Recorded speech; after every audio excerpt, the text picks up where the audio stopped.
ক্ষমতা প্রয়োগ হবে, প্রয়োগ তো সরকার পলানির পর থেকেই বেশি ক্ষমতা প্রয়োগ হইতেছে। কিন্তু আমরা অনেকে জুলাই যোদ্ধা এই একতাটা বিনষ্ট করে ফেলাইছে কিছু সুবিধাভোগী যুদ্ধরা। তো এই একতা নাই। তা আমি বলবো যে জুলাই যোদ্ধা যারা শেখ হাসিনার বিরুদ্ধে অরিজিনালি লড়াই সংগ্রাম করেছেন, ডকুমেন্ট আছে, এই শাহবাগে আসুন, আমরা একতা হই, এক হই।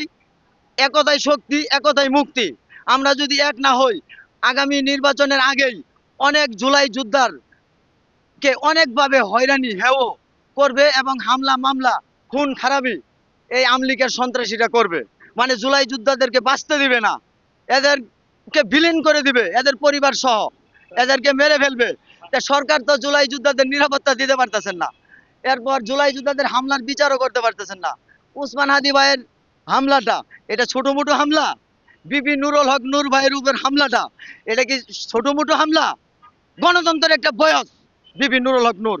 আর উনার উপরে হামলা হয়েছে, ভিডিও আছে, কিছু সেনাবাহিনীর সদস্য আছে। তা আমি বলবো যে ওরা দেশপ্রেমিক সেনাবাহিনীর সদস্য না, ওরা আমলিকের সেনাবাহিনীর সদস্য।